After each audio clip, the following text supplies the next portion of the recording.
Okay, hi guys, this is Ken. Welcome back to my channel. So today I'm going to be talking about how therapy saves lives, and I'm going to be talking about how it saved my life and in the ways it has been absolutely life-changing for me. So I started therapy last year when my brother died. I had to start therapy because I had severe anxiety and panic disorder. Right, the anxiety developed into panic disorder because it was just that extreme. So I started therapy, and therapy has helped me in profound ways. It has helped me in more ways than just dealing with my grief and dreaming with and dealing with the loss. Did I just say dreaming? And dealing with the loss of my brother. It has been life changing. And so I'm gonna tell you guys the ways in which it has been life changing. Right? So therapy for one, it helped me understand myself. It helped me truly understand myself. I have always been the person who says, "Oh, I am so self-aware," and whilst that is true, I would say it is true. I am pretty self-aware, even to my own undoing, unfortunately. So it helped me truly learn about myself and to learn that some of the things that I did were rooted in my fears that I picked up along the way, right? Because I mean, it's life. No one gets out unscathed. I mean, we get victimized by life in one way or the other, by the people we love, by our family, our parents. I mean, don't they say that our parents can be our first bullies, and half the times, more than half the times, they are our first bullies, right? So it helped me to truly understand myself, to understand my emotions, and to make space for them, to validate. It also helped me validate my own emotions and to regulate my emotions, because when it comes to emotional regulation, this is such a big thing for me because I grew up with people who did not know how to do that, right? I grew up with people who did not know how to regulate their emotions, who would get angry and have outbursts on children, mind you. And so it, to me, I was thinking to myself, uh, and this was just a one-time thing where I was thinking about this, but I was thinking, if I am to have my own children, right? I don't want to be that person who yells at my child or hits my child, right? Or gives my child issues that they will have to deal with all their lives, right? So I was thinking I would never want to raise my child in the same way I was raised. And granted, everyone makes mistakes, right? Everyone makes mistakes. But in my case, it was a little bit different because it was active abuse, right? And so when you've been through all that, the one thing you fear the most is being the same person, being that person, right? You fear that so much. You fear traumatizing your own children. And I've always said that fear so much. I've always feared that. And I was thinking, you know what, if one day I am to have my own kids, I don't want them to fear me, and I want them to know that they are loved 100% without a shadow of a doubt, to know that they are loved, right? And I always feared that because of the way I grew up, I would be like my stepdad, right? And that scared me because I wanted to be the dad my dad was to me, and I wanted to be, you know, I wanted to have a balance between my dad and my mom, because those are the two people who have been amazing human beings, who are the best people I've ever known. And so throwing my stepdad into the mix, because unfortunately I did grow up with him, right? And so I fear that I would become that person. I would get angry at my children, because I did have a lot of anger actually growing up. I had a lot of anger, and it was more so from feeling helpless. Because when your mother is being hit, you're a child. All you can do is cry. You can't really do anything, and that feeling of helplessness, it's not a great feeling.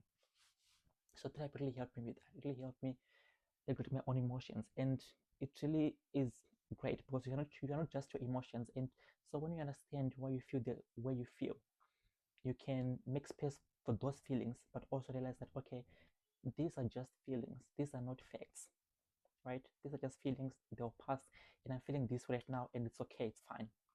Which brings me to my other point. It helped me validate my emotions and my experiences. Because when I would look back on my childhood, I would think, you know what? Maybe it wasn't as bad as I think. Maybe it wasn't so bad. I mean, some people have had it worse. And both things can be true, right? Some people can have it way worse than you, right? And experience, and your childhood may also not be as bad as other people's, but it still is a shitty childhood. That doesn't take away from the pain, from the trauma that comes from having a horrible childhood, right? Because no one, when you are, for example, say you are grieving, no one says, no one thinks, and no normal decent human being thinks, oh, you're crying. Some people have lost way many people because, I mean, come on, it's crazy because it's because right now we're not talking about other people who have died. We're talking about this one person who has died and someone is grieving. So you can't say, oh, some people have had it way worse. That is just so insensitive and really cruel in that moment, right? So for me, it helped me validate my own experiences, and also this validation also helped me a lot because I would think, looking at my childhood, I would think, okay, there are some things that happened that truly hurt me. And when I look at those things, I do wish, for example, my mom had done things differently, right? And I would feel so much guilt over that because I'd be thinking, I love my mom. There's no doubt. I truly love my mom. And my mom is an amazingly strong woman who raised me all by herself. Right? She did everything. She was a single mother and she made it work. And she raised all of us, right? So so I appreciate that, and I realized that she has had to make many a sacrifice, right? But then, but then I would be thinking there are some things I wish she'd done differently, some choices that I wish she had not made, she that or that she had not been so forgiving at times, right? So when I think of those things, when I used to think about that, I would get conflicted, I would get confused because then I would be thinking, I love my mom, but at the same time, there are some things where I'm like, ugh, I don't know. And I would feel immense guilt, right? And therapy helped me here amazingly because it made me realize you can love your parents wholeheartedly and also acknowledge the ways that they've hurt you, right? That does not make you a bad person. That just makes you honest. And your parents can be great human beings, but they can also hurt you in some ways. Those things are not mutually exclusive. You can't say, oh, I do not, it's not, it doesn't make your love of your parents any less real. It doesn't do that. It's just you holding space. You can hold space for them, for for their for their not their actions. You can hold space for them, right? In your love, you can say, okay, I love my parents. They're not perfect, right? They're not perfect, and I love them. And also, my parents have harmed me in ABC way, and that is fine. That is fine. That is fine. So I had to learn that, and I'm so glad I did because I think if I had not learned that so early, I think eventually I would have resented my mom probably, and that resentment, because you're not addressing it because it's so uncomfortable, you don't address it, so it will be there on a subconscious level. You don't really think you resent your parent or your parents, right? But then it's still there, and that's when you see you grow up or you move away and then you just never want to come back home. It's because of that. It's because you you don't really feel safe with your parents. You don't feel emotionally safe and emotionally secure with your parents. That's truly where it comes from. So therapy really helped me with that. So I am like truly thankful for that. Therapy also helped me with my relationships with other people because I think for the longest time, I tried to be, not even tried. I feel like this has always been who I am. Unfortunately, I've always been that person who is okay. It's okay, for example, going to bed hungry if someone is eating, right? And I think whilst whilst whilst it is rooted in just me learning kindness from my mother, right?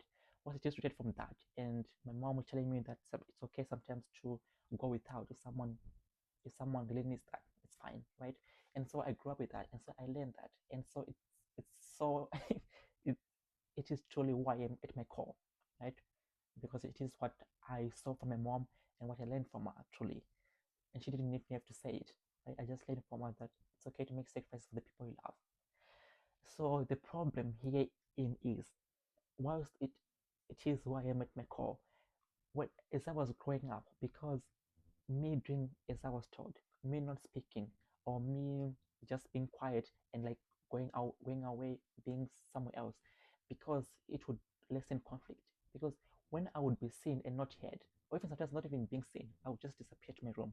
When I would do that, there'd be no conflict. I'll be fine, right? And so, unfortunately, I think I learned to to minimize to minimize my space in the world, just to make myself small for other people, and to think, you know what, if I make myself small, if I make myself agreeable, then there'll be no conflicts, there'll be no problems, you know. But then the problem with this is you end up caring so much, because I mean, imagine having a friend who you can call in the middle of the night to talk to, and that friend is always there when you need them, right? And that friend will do anything for you, and they don't expect anything from you, and they truly don't want anything from you, even if you want to provide it. Obviously, with most people, if they have a person like that, even if they don't want to, they're gonna wind up taking advantage of that, or taking it for granted, right? And that person, although they truly love seeing other people happy and love being there for the people they love, eventually they start they start truly losing themselves, because they are being everything for everyone, and they feel guilty and like a horrible person when they have their own needs and wants, and when they feel like they should have boundaries. So therapy really helped me with that. It helped me make space for my own feelings, and realize that okay, uh, I cannot just be someone who is always showing up for people. It's okay to do that for people you love, but it shouldn't be to your own undoing. It should not be. It should not be. You deserve just as much as you give out into the world, into the people you love, onto everyone. You deserve just the same energy back. And if you're not getting that energy back, they are not your friends and they don't love you. Right? And I understand people love differently, but it can only be shown to you so many times before you realize that, okay, no, this person does not hold me in the same regard that I do. Like I am their friend, but they're not a friend to me. It's good to realize that, and it's not bad. It's not a bad thing. People are different, and no one is perfect, right? So it really helped me with that, like truly helped me with that. And so I learned to set boundaries and to listen to myself, and to realize that, okay, this person, they should be put in this space of my life. This person is not my friend. This person is an acquaintance. This person, when they call me in the middle of the night, I'll answer, right? But I should also not make it a regular thing where they think they can just reach out to me when they're in crisis, and they never check up on me when I'm having my own crisis. And granted, I have a problem with telling people when I'm in a crisis, if I'm going through stuff. But at the same time, just someone saying hi, that is so low effort, and for me, it means the world to me. And at the same time, that is that also brings me to my point of accepting the bare minimum when it comes to friendships and relationships. We should not do that. We should not do that. Just rather be by yourself, and shouldn't take the bare minimum, and never settle at all. You deserve amazing human beings. And I learned this. And I feel like my life is all the better for it. I learned to just not take what was there, but to also realize that, okay, I'm worth a lot more than I'm getting. And so I've gotten that. Since I realized that I've only gotten the best human beings in my life. And it only took a while. It took a lot of years, but glad I'm here. And therapy also helped me profoundly. Oh, did I speak about boundaries? About boundaries? Yes, boundaries, definitely game changer. Boundaries are important. Boundaries are important, because you are going to lose yourself if you spread yourself too thin for other people. You're going to lose yourself, and that is just not very fair on you. You shouldn't be punished for being kind. You should not be punished for loving someone ever. So don't give too much to the point where you start feeling like you're not being chosen, and you keep choosing everyone. Stop doing that. Choose yourself. Everyone else can go themselves, respectfully. Okay, another way that therapy helped me is forgetting now. Therapy helped me. Okay, therapy helped me challenge some harmful beliefs that I had, that I picked up from my childhood, and as I was growing into a teenager and eventually into a grown person as I am. So, for example, not feeling like I was enough, that was a big thing for me, and I could just, it would be so easy if I could just say it's because I was insecure. That would be so easy, but it wasn't that. That is the problem. I didn't have any problems with insecurity and and feeling like I deserve nothing. No, it wasn't that. It's just that I didn't truly learn to trust love and to trust being chosen, because it wasn't something that I truly got to see in my own life. And so those things, I think they scared me a little bit. Some of they still do a little bit, and because of that, I had feelings where I would think, okay, maybe I'm just not enough in some ways. I don't know. I was so confused. I was so confused because I couldn't trust love. I couldn't trust being chosen. I couldn't trust that someone saying, "Oh, I'm here for you," actually meant that. I don't know. I didn't trust it. I could trust me saying that to someone else because I know myself, but someone saying it to me would actually make me think, oh well, it do not, but it's fine. You don't have to say that to me, right? And so I'm still learning this. I'm still learning this, and some beliefs are so harmful.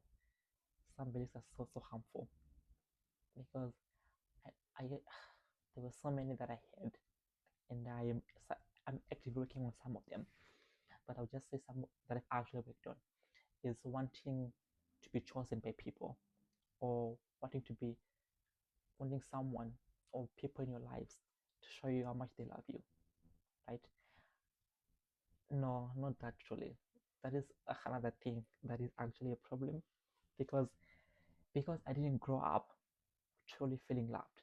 I stopped seeking it. I stopped seeking it. And by that, I mean, someone can say to me, "Oh, I love you so much. You are a great person. You're a great friend." They can say that to me, right? But like truly deep down, and it's not because I think I don't deserve it, but I don't trust it. I don't trust someone saying that to me. It actually terrifies me. And it doesn't terrify me because I think they're gonna leave. No, it terrifies me because it challenges what I grew up knowing, because knowing or not knowing, for lack of a better word, because most of the things that will happen, I would think, okay, I'm clearly not loved, and that's fine. And so I accepted that. I accepted not being loved and feeling like, okay, no one would actually love me. Not because I'm not worthy, but just because they didn't, and that's fine, right? And so I had to learn to go out into the world and be the best person I could be, was also knowing that I would not be loved. And in a way, it did help me. It did help me to decenter people as far as emotional security um as far as emotional security is concerned. I stopped relying on other people to make me feel emotionally safe, or emotionally secure, because I truly believe that no one loved me. And so it helped me to be, I would say, to be someone, I'm not gonna say a good person, because I tried to be a good person, but no one is perfect. So I think it helped me to become a lot kinder to other people, because I knew that people would not love me, but at least I could make them feel loved. And so I decided, and I realized that, okay, it's fine. I was not born to be loved, but I was born to love, and that is even better, and that's fine. And so when I say stuff like that, people think, oh no, this is so bad. But I feel like it's only bad if it makes me feel empty, or if it makes me feel sad. But I don't feel sad about this stuff. I truly don't. I truly don't. The thing that makes me the most happy is other people being happy, right? And whilst I whilst on a molecular level I cannot truly comprehend or trust love, right? Whilst I cannot do that, I still do I still do see it, and I see that okay, this is definitely care. This person definitely cares, and that is that is that is the closest to love I can get when it comes to other people. So, but yeah, therapy has been a game changer, you guys. Therapy has been a game changer, and I am all the more happy for it. And yeah, I am okay. It's been 20 minutes. I'm so sorry. I didn't want to make it too long, but thank you guys so much for watching. And let's all just get therapy. Therapy should be mandatory. Therapy is for everyone. That is just the truth. Everyone should be therapy. Thank you so much for watching.